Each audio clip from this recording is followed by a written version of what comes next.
So listen, I know every now and then there are other people who watch these things. So I felt that I needed to extend the explanation of my previous video. Because in the previous one I'm addressing questions to someone in particular, and previously we had discussed these things that I had left out. So I wanted to go ahead and add these in, just for anyone else who happens to be looking for information about this, because I know it's very difficult to find sometimes. And the main question was before is, well, these drugs, obviously I've heard they've worked very well, but are there permanent side effects? Are there very negative effects to them? And the answer to that question is yes, absolutely 100% there are very permanent side effects to these things.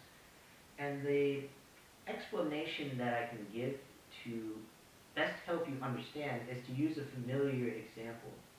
So people are familiar with steroids, anabolic steroids.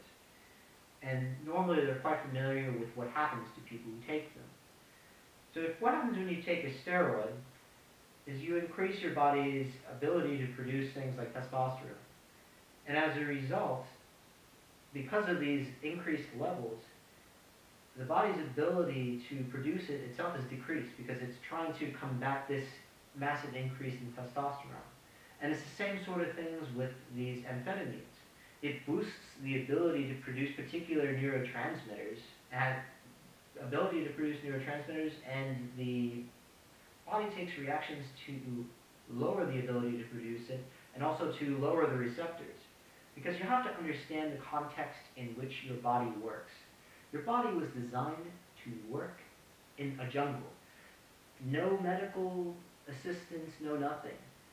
So when it senses that something is amiss, particularly in your brain, it takes very extreme steps to correct that, because you have to understand that your brain is so important. Most chemicals in there that are controlling your heart and all these essential functions, if you have a sudden spike like you do with this neurotransmitter like dopamine, it would probably kill you if it was a different chemical. So you have to think that your body thinks it's like a submarine captain underwater. If all of a sudden it senses that there is some water in some compartment in the submarine, what's it going to do?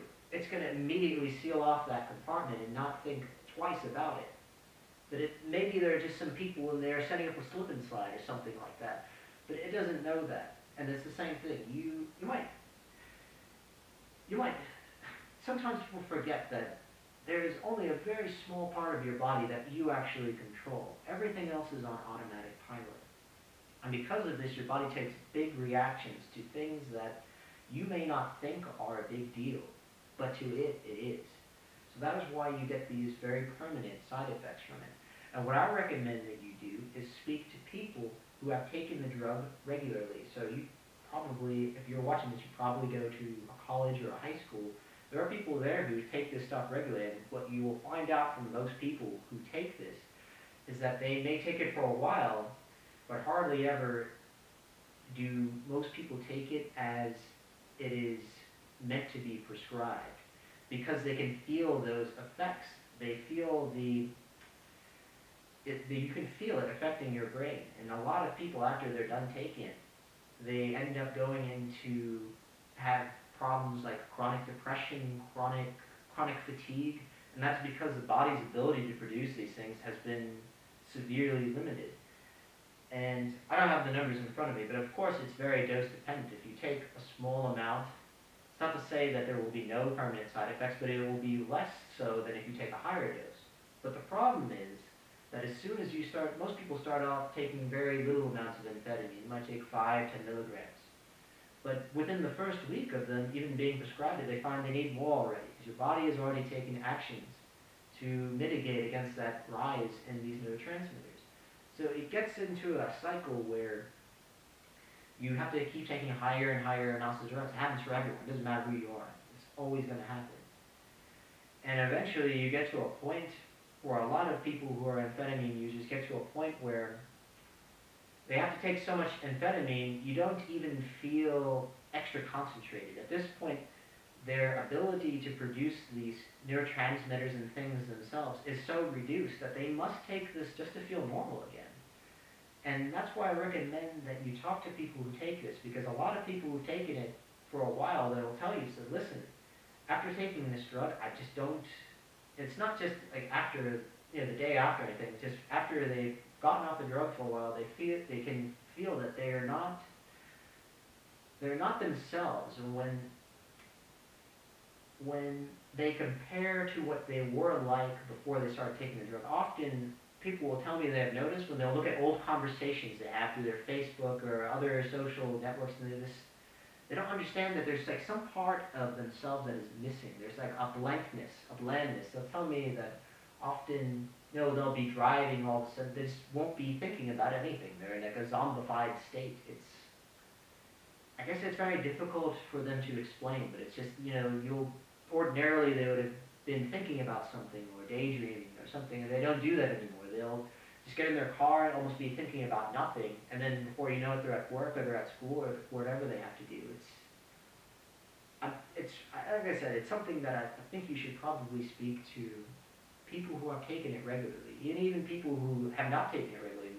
The main reason that most people don't end up taking it regularly is just because they do feel the effects. They're very real, and they happen very quickly, and they don't come back. And that's the simple truth of it.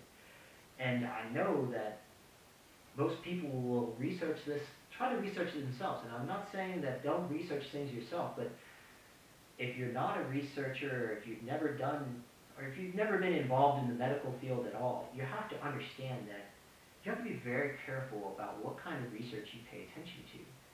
There will be some things that will say, oh, it's basically fine, or it's just a lot of very poor and misleading research out there, because you have to understand that this drug sells billions and billions of dollars worth of, it makes billions and billions of dollars every year.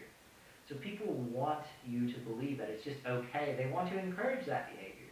They don't want people to say, oh, there's so many studies out there that say, there's no proof that it's neurotoxic to people. But you have to understand that in all other animal studies, in rats and monkeys, it's highly neurotoxic. But the problem is, it's not necessarily that it's not clearly damaging. The problem is you can't prove that amphetamine does it in people. Because with animals, like rats and monkeys, I can just take 100 rats or 100 monkeys, divide them in two, and have them live exactly the same lives. Exactly the same diet, same living conditions, same everything. And the only difference is going to be that one group is going to get amphetamine, and the other one is just going to get a placebo. And then I'm going to kill them all at the exact same time, and then I'm going to look at their brains. And then I'm going to see what the difference is. You can't do that with people.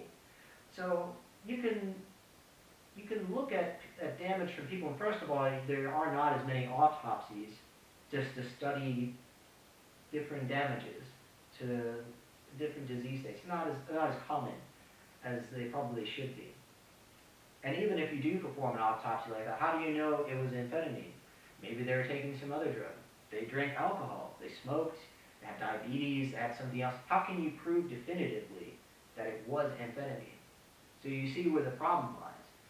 It's very clearly damaging, but technically you can say it's not clear, you can't prove that it does it, although it quite clearly does. So it's very difficult to dig through research like that, and not only that, but also just other types of research out there. Like I said, I don't want to get into this too much, but you have to be very careful of what kind of research. Just because something is on PubMed doesn't mean it's good research. There's a lot of,